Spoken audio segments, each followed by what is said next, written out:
नमस्कार दोस्तों, मैं डॉक्टर प्रियंका सिंह स्वागत करती हूँ आप सभी का। आज इस वीडियो के थ्रू हम बात करेंगे कि हम कैसे पहचान सकते हैं कि हमें जो सिम्टम्स डेवलप हो रहे हैं ये अस्थमा के हैं या फिर ये कोई और बीमारी है। सबसे पहला, अगर आपको सांस लेने में बहुत ज़्यादा तकलीफ है लेकिन ये लक्षण आपको हार्डली 1 या 2 दिन से ही बन रहा है, तो यहाँ पे हमें इतना ज़्यादा इस पर ओवरथिंक नहीं करना है। 1 या 2 दिन अगर हमें सांस लेने में दिक्कत है तो ज़रूरी नहीं है कि आपको अस्थमा हो। वहीं पर अगर ये समस्या आपकी चले आ रही है और महीने निकल गए हैं, बहुत सारे वीक्स निकल गए हैं, लेकिन आपको जो डिस्निया है ये ख़त्म नहीं हो रहा, यहाँ पर हमें सोचना पड़ सकता है कि हो सकता है कि हमारे बॉडी के अंदर टेंडेंसी है कि हमें अस्थमा डेवलप हो रहा है। वहीं पर कुछ पेशेंट्स को लगता है कि उनको जो रनिंग नोज़ है, मतलब उनका जो नाक है वो बहुत ज़्यादा बह रहा है। इसके अलावा उनको बहुत ज़्यादा मॉर्निंग में छींकें आती हैं, तो ये अस्थमा के लक्षण नहीं होते। ये इंडिकेट करता है कॉमन कोल्ड, कोराइजा यानी कि एलर्जिक राइनाइटिस। इसको हम जुखाम भी बोल सकते हैं। आम भाषा में बहुत सारे पेशेंट्स इसको नजला भी बोलते हैं। तो जो नजला है, राइनाइटिस है, वो अस्थमा से डिफरेंट होता है। तो अगर आपको रनिंग नोज है, आंखों से पानी बहता है, नाक से पानी बहता है, ये अस्थमा के लक्षण डायरेक्टली नहीं होते। वहीं पर अगर आपको सांस लेने में तकलीफ है, आपको बहुत ज़्यादा खांसी डेवलप हो रहा है, बहुत ज़्यादा बलगम आ रहा है, ये इंडिकेट करता है कि आपको अस्थमा हो सकता है। अब जो नेक्स्ट स्टेप है वो होता है फर्दर इन्वेस्टिगेशंस। आप कुछ टेस्ट परफॉर्म करवा सकते हैं।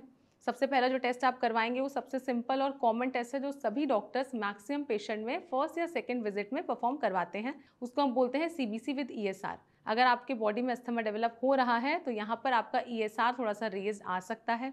इसके अलावा आप सीरम टोटल आईजीई भी परफॉर्म करवा सकते हैं और फाडिया टॉप जो टेस्ट है वो भी परफॉर्म करवा सकते हैं। ये टेस्ट हमें बता देगा कि आपके बॉडी के अंदर कोई एलर्जिक कंडीशन तो नहीं डेवलप हो रही है।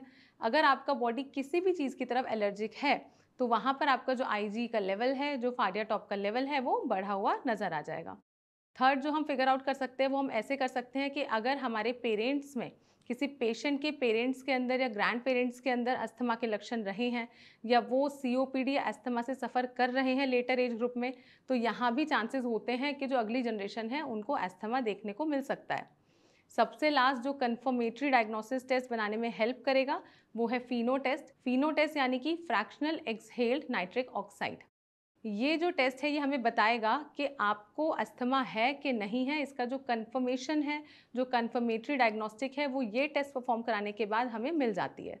जब भी कोई पेशेंट फीनो टेस्ट परफॉर्म करवाता है, अगर उसका वैल्यू 25 ppb से कम आ रहा है तो यहाँ पर वो रिपोर्ट जो है वो कम्प्लीटली नॉर्मल है। वहीं पर अगर ये वैल्यू 50 से ऊपर आती है तो यहाँ पे हमें कंफर्म हो जाता है कि पेशेंट को अस्थमा ही है।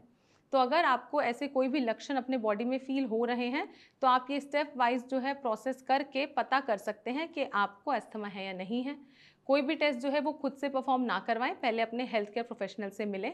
अपने डॉक्टर से मिलने के बाद उनको अपने सिम्टम्स बताएं और फिर जो डॉक्टर्स हैं वो फर्दर आपके टेस्ट परफॉर्म करवाएंगे।